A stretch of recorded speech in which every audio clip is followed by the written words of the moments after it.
Hey everyone, happy 2020 and welcome back to the Going Scared podcast. This is your host, Jessica Honegger, founder of the social impact fashion brand Noonday Collection. Join me here every week for conversations on living lives of purpose by leaving comfort and going scared. Well, guys, I know it's been a couple of weeks since the new year, but let's face it, it's impossible to plan and dream and create your goal list when the kids are on break. So I'm hoping that all of your kids are back in school, and let's just pretend that this is actually January 1. And we are going to dream a little bit. We waited until your kids were back in school before we launched my favorite series ever.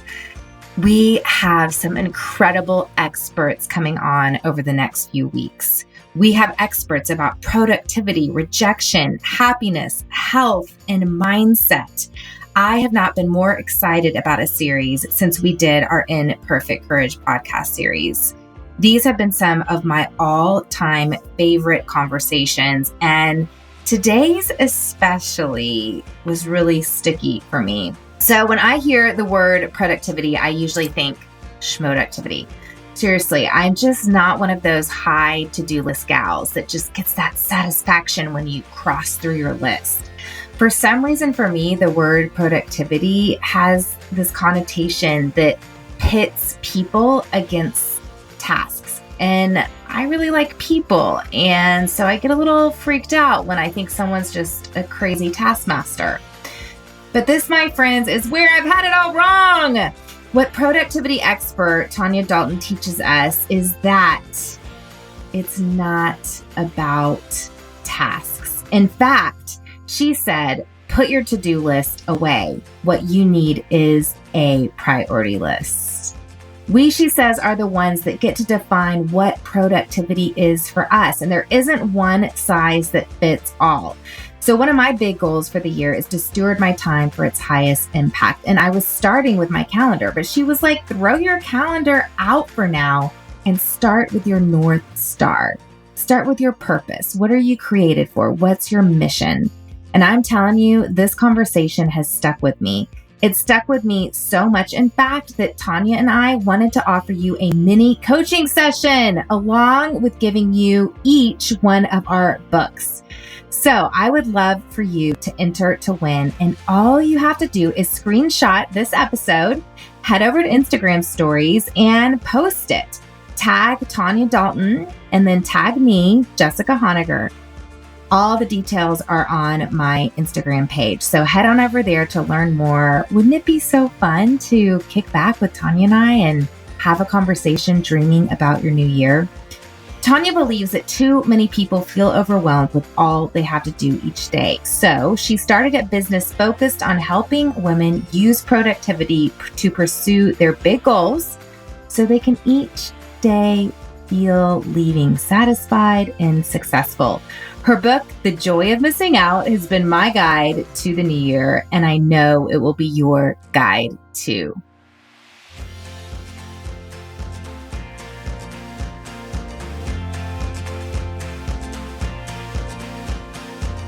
Tell me all about how you can share how we can be more productive. Like, and for the person that's listening that might be like me and they're just like, productivity, like reframe it for us and help us to see what productivity is and how we go about doing it. Yeah. I like to say that I'm redefining productivity for women because I think we do think it's about doing, that we find our value through our to-do list. And if it's not 3 miles long and if we're not checking 100 million things off that to-do list, we haven't done enough. And this is truly why we run around busy all day long, checking all these things off our list and then slipping into bed at night thinking, oh my gosh, I didn't do enough. Why didn't I work harder? Or why did I do this? Or I need to do more tomorrow. And we feel so unsatisfied. To me, that is the worst way for us to end our days. And it's because we feel like we are supposed to chase busy, that we are supposed to be doing. And it's not about the doing. I like to tell people that productivity is not about doing more. It's doing what is most important. And what is most important to you having, creative space and open spaces of unrushed time so that you can just create and be in that flow, that really, helps you, and that really feeds your soul. And I think the thing is we are all vastly different, and we need to embrace those differences. We need to customize what productivity looks like for each of us by creating our own systems. And that's really what I walk women through in the book. It's this idea that productivity has failed you in the past. I know it has, because I hear from people that, productivity, or, I'm doing all these things, I should be productive. And it's like, okay, first of all, let's get rid of the whole shoulding, right? Because just because you think you're supposed to do something doesn't mean that that's really what you need to be doing. And let's really embrace the beautifully imperfect you that you are. Let's embrace your strengths, let's embrace your weaknesses, and let's make it so that it truly does work for you. So the things that are important to you shine. And that is really what you center your day on. That's really what productivity is. It's about creating a life for yourself that feels intentional, that feels purpose-driven, that feels really focused on the things that move you towards that life you are looking for. I love that, how your book walks us through creating our own system, because I feel like so much productivity people that are out there are like, here is my system, follow it. And that, of course, is what does not resonate with me. And it's really interesting. We just Well, really does. You want to be in charge. Here's a formula of what you have to do in your morning. I'm like, that makes me like break out in hives. I don't. Totally. There's not a formula that you have to do this and then this and then that and then this. Like, let's figure out what really fulfills you, and then let's fill your morning with that. Okay, so this is a really cool concept that I heard about. I just interviewed Dr. Lori Santos for our podcast. She has a podcast called The Happiness Lab. She's a professor at Yale. And she said that there is a high correlation between happy people and people that have what researchers have defined as time affluence. And she said time affluence isn't necessarily having more time. It's actually kind of about framing the time that you do have, which is really what you are doing. So walk us through, how can we now, it's the new year, it's 2020, we all have opportunities to look at our time differently. And I am such a believer, like, time is what we have. Like, time is our main currency of impact and purpose. Oh, yeah. And so how can we go about customizing our own systems of productivity? I love that, because I love this idea, or that term, of time affluency, because what do we say all the time? Like, I don't have the time for this, or I don't have time to do that, or I wish I had more time. Listen, we all have the same amount of time. We all have the same 24 hours in a day, the same 168 hours in our week. You, me, Beyonce, it's all the same, right? Nobody gets that extra, mythical extra hour in our day. It really is in how we choose to look at our time. I like to tell people that 99% of productivity, really 99% of life, is mindset. How you're choosing to look at how you're spending your time, how you're choosing, the decisions that you're making, how you're choosing what you're going to focus on. I think that's really, really important. So for me, one of the things I've actually eliminated from my conversation altogether is that phrase, I don't have the time. Because I do have the time, I'm just not prioritizing whatever it is that, is asking for my time. So I no longer say I don't have the time. I just say, you know what, right now, that's not a priority. Maybe later on it will be. And when you start thinking about your time that way, that you do have as much time as you really want, it's really how you're choosing to spend it.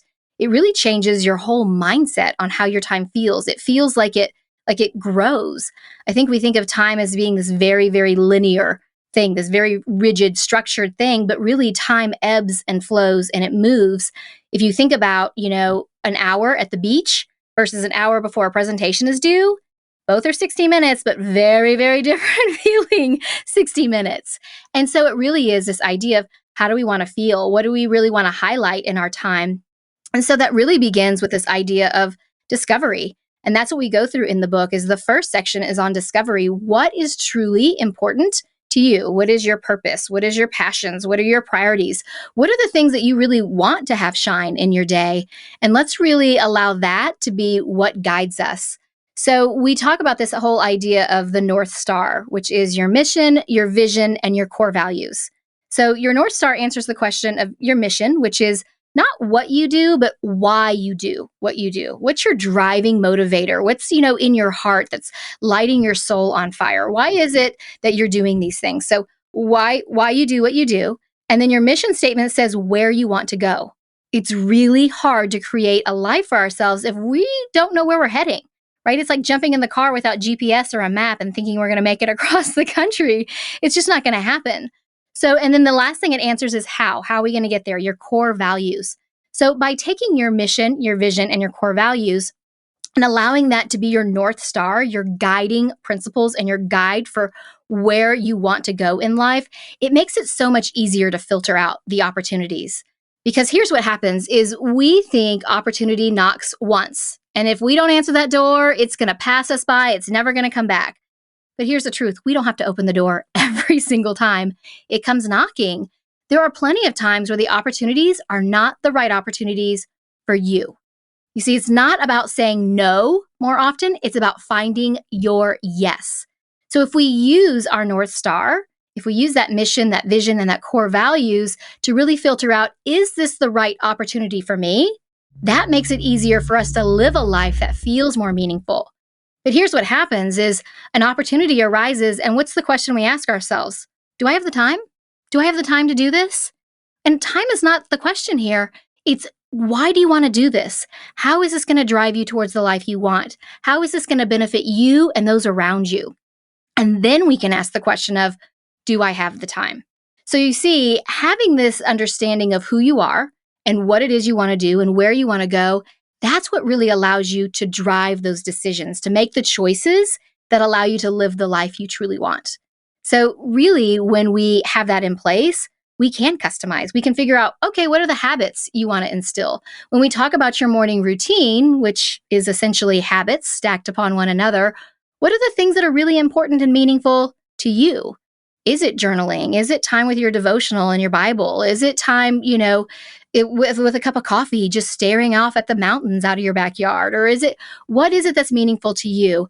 And using that North Star to help guide that decision, that's really how you begin to customize that productivity so it fits you and what you really want. I love that. And my husband and I, at the end of last year, met with a life coach for 3 entire days. Oh, it's amazing. 8 to 5. That's a long time. Yes. And he walked us through a system. I mean, it was a system of how to by the end, we walked away with what he calls a life plan.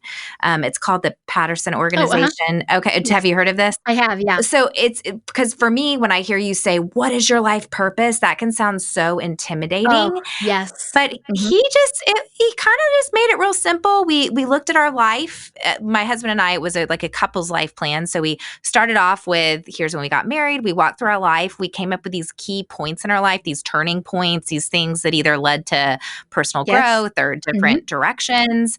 And then we kind of identified, why was that a turning point? How did you feel during that turning point? And I don't know, by the end, it's it went real quickly because he walked us through a ton during those 3 days. But the life purpose part, it happened in 15 minutes. And I was kind of freaked out, what?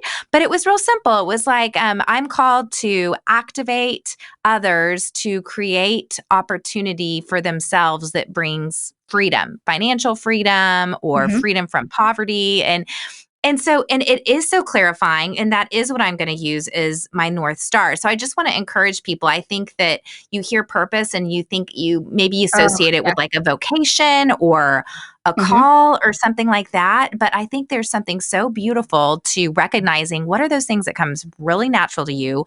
What are the things that other people think you're great at? Sit down with a friend and say, why are you friends with me? What stands out to you? Right. And you don't have to dwell on this for the entire 2020 year. You know what I mean? I feel like people could get stuck with step one. Yeah, they get so bogged down in it because it feels heavy. It feels big, this idea of purpose, right? Or when you say something like the word mission statement, they're like, oh my gosh, it's this is you now and forever. And I like to remind people that, here's the truth.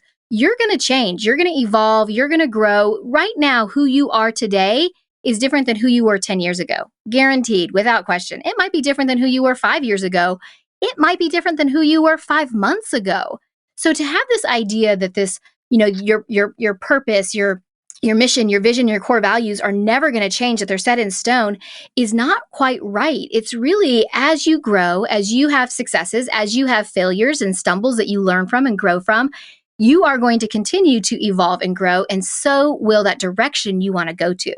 I mean, when you were 10 years old, you probably didn't think to yourself, I'm going to start a company that helps women, create jewelry pieces so they can have financial freedom. And that wasn't even on your radar when you were a child, probably, I would assume. And so, same thing for me. Like, if you had asked me even 10 years ago if I was going to be a productivity expert, I would have been like, oh, what? I don't know. I was doing something very different at the time, and I grew into this. So I love what you said there. We have to let go of that heaviness. We have to let go of that weight. And we have to realize that it doesn't have to be difficult. Just really reflecting back on our past, looking at where we've been and where we want to go is incredibly powerful in uncovering what I like to call your breadcrumbs. That path is there. It's there all along. And we just have to kind of look backwards to see where we've been, to figure out, okay, this is the direction I'm going in, and this is where I want to keep moving forward. Okay, I think I've come up with a definition while we've been talking that feels good to this 7. Yeah, let's hear. Productivity. It's using your time in a way that aligns with your purpose. Yes, I love it. Yes. Okay. I think I can embrace that. Okay, so with that in mind, so now for all of my listeners who were just like productivity, schmoductivity, I know exactly what you mean. Well, it's because I associate it with, I think, the people that are out there saying, like, you got to wake up at 5, you need to drink this amount of water, and you need to blah, blah, blah. Walk and I'm just like, away from that. Walk away from it. Yeah. We got to stop letting other people make decisions for us of what our life is supposed to look like. Let go of the Pinterest-worthy life and the Facebook-worthy life. Let's live the life that really feels good to you. Yes. And so I love that idea of, so what is your purpose? And again, this isn't heavy. It's fun, and don't make it a big thing. Like, you could seriously, I don't know whether you're listening to this podcast in the morning, at night, take 20 minutes today and just kind of sketch that out real quickly, run it by a friend, and hey, does this seem to kind of match with how you experience me? And then once you have that, it's like, okay, so then how am I going to use my time then to reach this purpose? Okay, walk us through then the second part of your book. We've got our purpose now. Mm-hmm. So discovery is the first section, and then we have clarity as the second step. So it really is, okay, that sounds good. How are we going to make this happen? How do we clarify our day so that we are spending it on what matters most? Because we do feel like we don't have the time. Right? So how do we structure our day so it feels good to us? And when I say structure, again, I'm going to say this to you as a 7 who doesn't like structure, probably. It's this idea of, it's just like your skeleton, right? Like, it holds your bones up and it holds your body up, but you decide, your muscles and your brain decides where you're going to move and how you're going to move throughout your day. Are you going to give yourself, 90-minute blocks of time to work? Or are you going to give yourself 60-minute blocks? There's no right or wrong. It's really what works for you. So let's clarify your day, and let's really talk about what I like to tell you, the 3 big resources that we have, that once we give them away, they are gone forever. And that's time, energy, and focus. And yet here we are handing out our time, our energy, and our focus like, we're freewheeling and we've got all of it in the world. If we start thinking about our time the way that we think about our money, we don't do that with our money. We don't just like stand on the corner of the street handing out $5 bills to everybody who passes. We make sure that we pay our mortgage, or we pay our rent. We make sure that our kids have food to eat. We make sure that we pay the bills, and then we can hand out, some money on some frivolous or some fun things.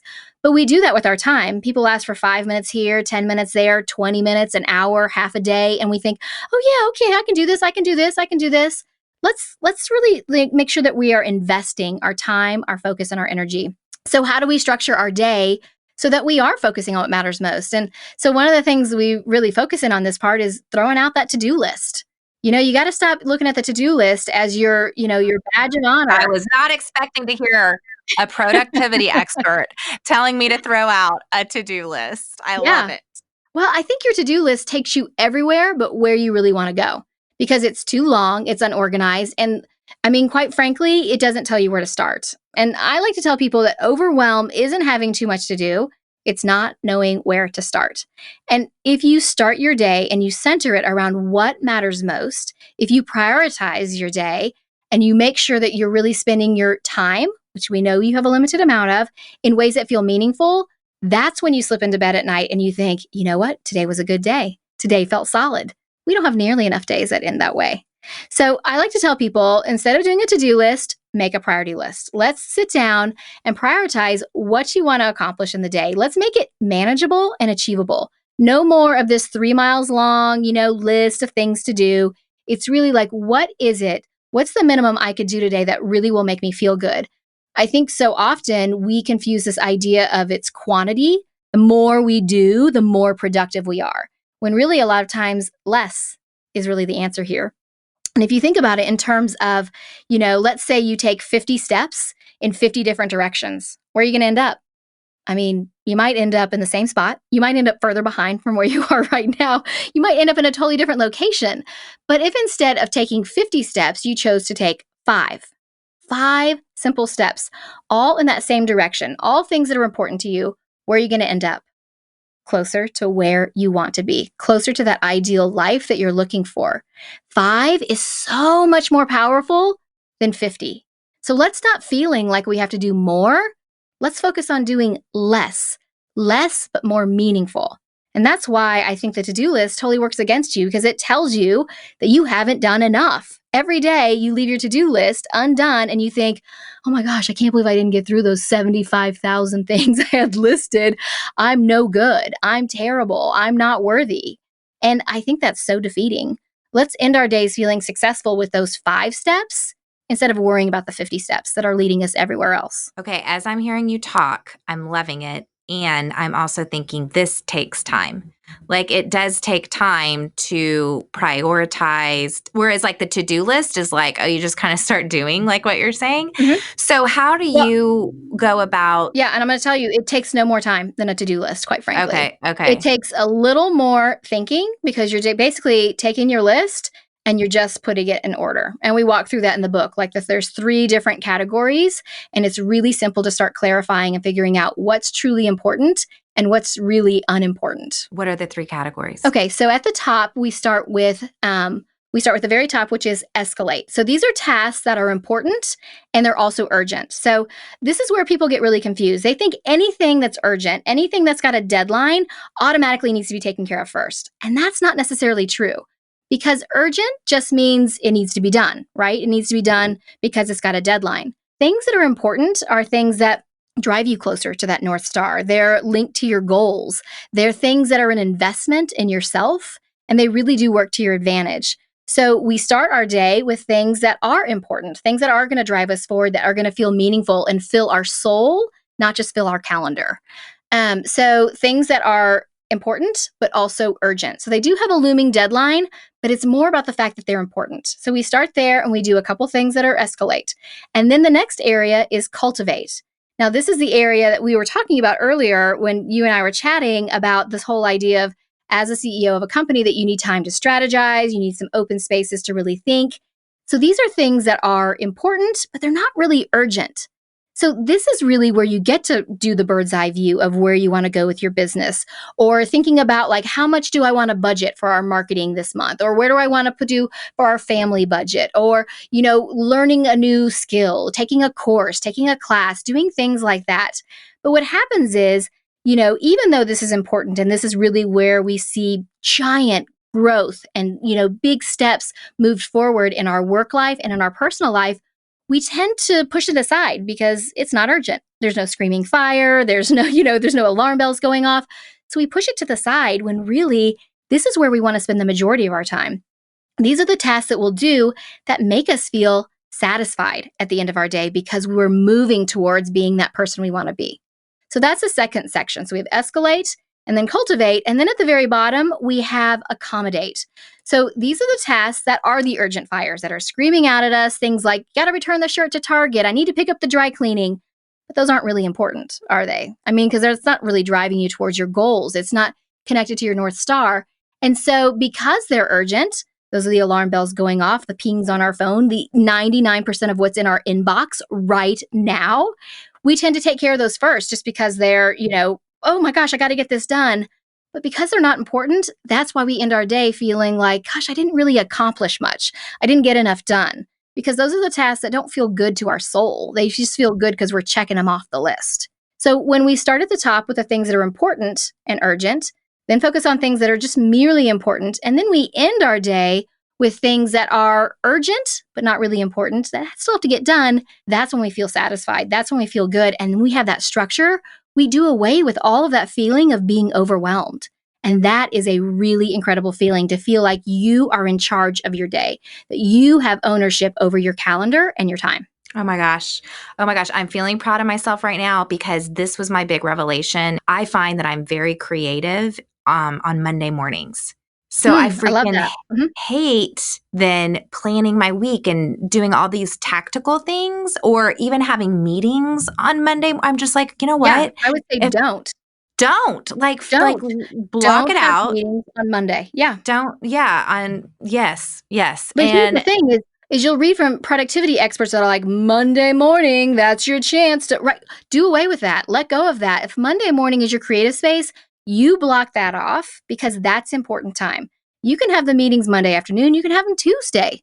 It doesn't matter. The world is not going to come to an end because you're not doing what everybody else is doing. Monday is your day. That is your time to be creative. And so let's truly make it work for you and do away with that guilt of this is what everybody else is doing or this is what I'm supposed to do because this is what quote unquote makes me productive. You know what's going to make you productive? Spending Monday mornings being creative. it's so true. And it's funny because I'm just starting with a new therapist. I haven't been to therapy in a few years, and I just was needing to work through some stuff. Good stuff. And she said to me, we were talking about my schedule, and I was like, I just feel she was kind of going that route of like, I mean, this is literally Mm-hmm. our first time meeting together. And she's like, so do you have problems saying no to people? And, do you Mm-hmm. have issues with boundaries? And I'm like, no, I can say no. Like, no, I don't want to meet about that today. But then I feel bad. I want to get rid Yes. of the feeling bad part. That's why I'm in Mm-hmm. therapy, because I want to be able to Yes. say no and then not spend my energy like what you said. We have time, energy, and focus. And I am thinking, man, where do I give my energy to that, that I need to drive forward instead of spending energy on stupid stuff like guilt or Yes. feeling bad. Any suggestions there? How do we not feel bad for setting Well, boundaries? Because I can love set that them, because but then I feel bad about it. and this is the problem is like so often we say yes out of guilt. We let people overstep our boundaries because we feel bad because we're like, oh, but I don't want to hurt their feelings. So we forget to separate the request from the relationship. First of all, that just because she's your friend doesn't mean that that you're a bad person for saying no, because you don't think she's a bad person when she says no to you. It goes back the same way. And so in the book, we talk about this whole idea of, when you're saying yes, it needs to feel like, oh, yes, it needs to feel really good. And we have a whole finding your yes blueprint that we walk through of whether an opportunity is right for you or not for you. But truly, when we stake our boundaries, when we lay those out in ways that we don't allow people to overstep them, that's really when we can have this, time for ourselves. Like you said, on Monday mornings for you, that creative space. So I like to remind women, especially, that being kind and being assertive are not mutually exclusive. You can say no in a way that is very kind and understanding. And one of the very, very easy ways to do this is take yourself out of the equation. Because here's what happens is we stake our boundaries or we say no to something, and then we're like over apologizing and over excusing. Oh, I have all these things going on. And then somehow we get, roped into saying yes after all because we feel so bad about it.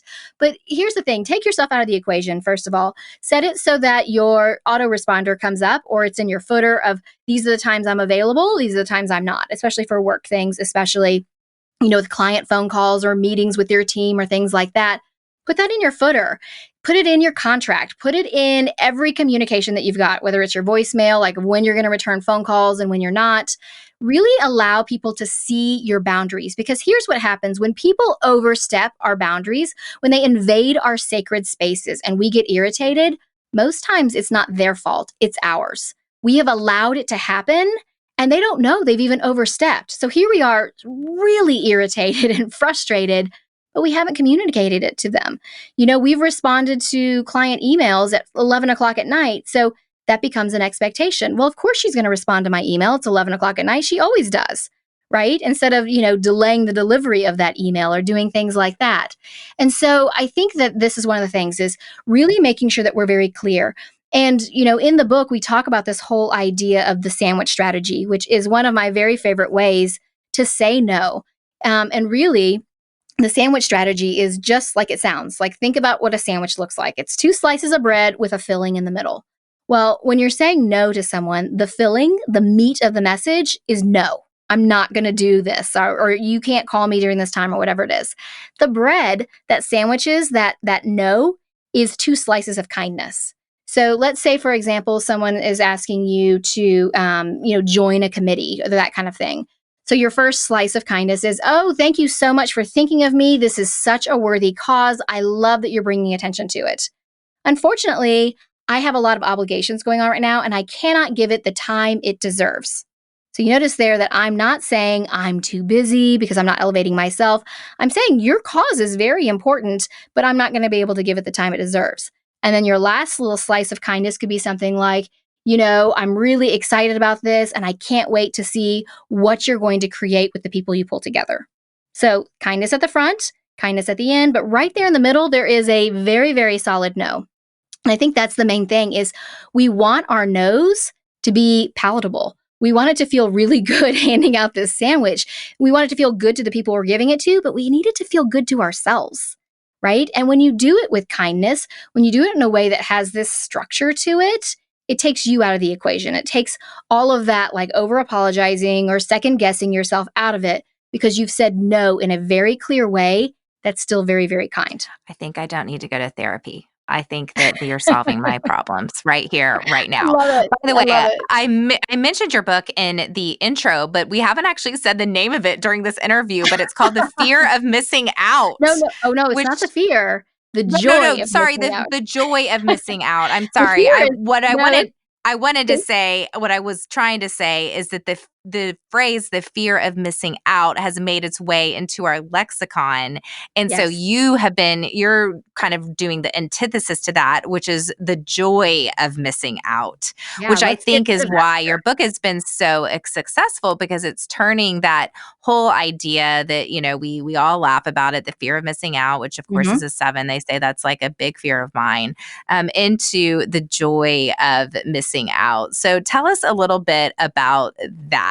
Tell us about the concept of the joy of missing out. Yeah, well, I think you're so right. This whole idea of FOMO, or the fear of missing out, permeates everything, right? It permeates the advertising we see. It permeates society, like, oh, you're not going to this party. Oh, you're going to miss out. And we worry about it. This is why we open the door to opportunity every single time it knocks. But here's the truth. I truly believe that we all have joy in our lives, that there are these little pockets of joy scattered throughout our day. But because of the busyness, because of the noise and the clutter in our lives, we don't see that. We don't have the opportunity to really quiet ourselves to see these pockets of joy.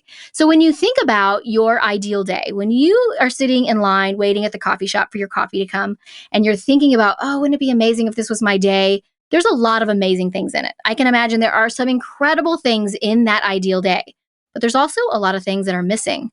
The feeling of being stretched too thin, that's gone. The feeling of saying yes out of obligation and guilt instead of out of joy and happiness, that's gone. The feeling of having to do so much and the stress of living up to everyone else's expectations. I can guarantee you that is missing in your day. And that is where the joy is hidden, by actively choosing to miss out on all that noise and the clutter and the busyness, and really finding the joy that's right there, right in front of you in your day. So that to me is the joy of missing out. I absolutely love that. Okay, you're a passionate lady, I can tell. I am. And you have a really great voice, by the way. Thank you. I love that you have a podcast, because I'm like, you are so articulate and you have a good voice, like a radio voice. Thank you. So, you've grown multiple businesses, to writing your own successful book, to having the podcast, Productivity Paradox. And it seems like your passion is very much on display and contagious. Tell us about how you stay in touch with that passion. And I'm sure that there's times when you have to go back and read your book and you got to take your own medicine. When you do that, like, what can you identify is kind of those places where you're like, oops, I know how I got here. Like, I'm feeling burnt out. I'm feeling stretched too thin. I'm feeling resentful about meetings. What are those actions that usually led you to that point? Yeah, I love this question because I feel like sometimes I'll say things like, oh, I'm struggling with this. And people are like, you do? And I'm like, well, I'm a human, right? Like, yes, I know I should be doing these things, but it doesn't mean that I'm always perfect. No one is perfect. And so there are times where I slip and I'm like, oh my gosh, I've worn myself out. 9 times out of 10, it's because I said yes to too much. Right? I've told myself this story that, oh, I can do all these things. And I have to remind myself of my own advice is when you try to do everything for everyone, you end up doing nothing for no one, and especially for yourself.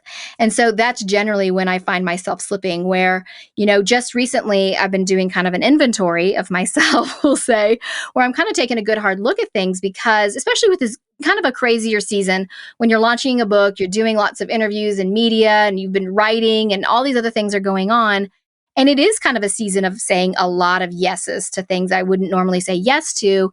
And so you have to stop and say, okay, what do I need to say no to? Because every time you're saying yes, there's a no hidden somewhere inside, right? Every time you say yes, you're also saying no. And so I needed to stop and really realize, what have I been saying no to when I'm saying yes so much? And I think for myself, just like for most people, most of the time when I'm saying yes to everyone else, the thing I'm saying no to is time for myself, really recharging my own batteries. And making sure that I'm giving myself that white space that I need. Just like you were saying, I need that space too to be creative. Giving myself time to do the passion projects and the hobbies that I truly love. I'm saying no to those because I'm saying yes to everything else. And so recently I've been stopping and saying, okay, so each week I do the podcast and then we do a couple of blog posts that are tied to the podcast. And then we do, for a while there, we were doing a Tonya TV episode, a video episode that was tied in every week. And then we did it every month. And right now I'm like, you know what? We're going to put a pause on the videos. There's lots of videos we've already created. I need to say no to that for a while so I can say yes to time for myself. I need to say no to trying to do all of those things so I can say yes to Tonya, because I think that's really important. I need to make sure that I'm recharging myself and that, I'm giving myself that space, because I think so often we feel guilty even saying that, like giving yourself space, like, oh, what a luxury. But truly, when we give ourselves time to be our very best selves, we can give our best selves to everyone else. It makes me happier, which makes me kinder and nicer to my kids, more patient with my husband, happier with my team and my employees. It makes me more likely to smile at strangers on the street. All of those things bleed into everyone else's lives when we take care of ourselves. So that often is the thing that I have to remind myself of take care of yourself so you can take care of other people. Well, and you were in last year, a big launch year, launching your book. Yes. And I think there's that time too, where you're like, okay, this is the cost of doing this, yes. That opportunity cost. So you are saying no to a lot during that time, maybe in the personal areas of your life, because you're saying yes to a successful launch. And then there comes a time where that you kind of have to almost put a bow on it, which is weird with a book, especially because it kind of always lives, but you almost have to actually put a bow on it, evaluate that and be like, okay, now I'm moving into this next season. Yes. At least that's how I had to do for my book. Okay, I wanted to ask you this. A lot. Yeah. I call it a container, a time when you're in and a time when you're out. And you choose those times of when you start. I call it a container of time even for my blocks, because when I'm in, I'm fully in all the way. But I also know that I'm not going to stay in. I got to get out of that container. You have to get out of that container. I love this. You're changing my life. I seriously think I should ditch my my new therapist and meet with you like once every. Just call me. Just call me. We'll chat. This is so good. This is so good. You were just reframing productivity. You're reframing this whole idea of fear of missing out. Instead, it's the joy of missing out.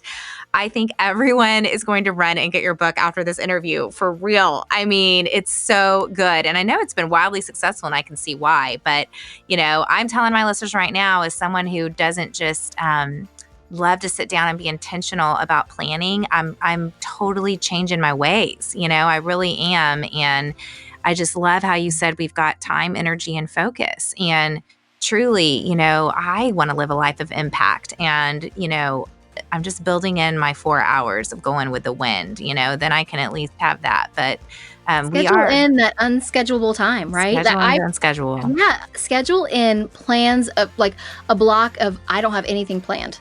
And that feels so good because then you really can go wherever the wind takes you, but you don't feel guilty because you know what? That's what that time was planned for. That's right. Feel good about having unstructured time. I think it is so important. And it goes against what everybody else says as a productivity expert. I know. It's true. Yeah. It's true. I'm standing up. I'm taking control. I'm taking charge. Taking charge. Love it.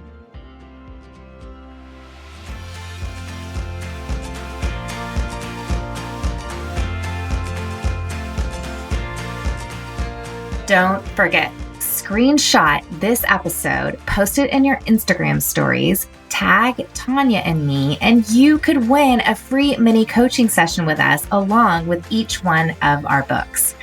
I spent time over the break digging into some of the activities that she recommends. And I promise you, coming up with your North Star and your purpose and your vision and your values, all of these things are what help you actually live a life of stewardship, live a life of impact.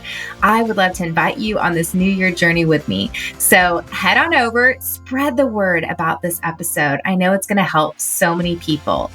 Thank you so much for tuning in to our first episode of 2020. And like I said, we have so much in store for you over the next few weeks. Today's episode is produced by Eddie Kolfholtz, and our wonderful music for today's show is by my good friend, Ellie Holcomb. I'm Jessica Honegger. Until next time, let's take each other by the hand and keep going scared.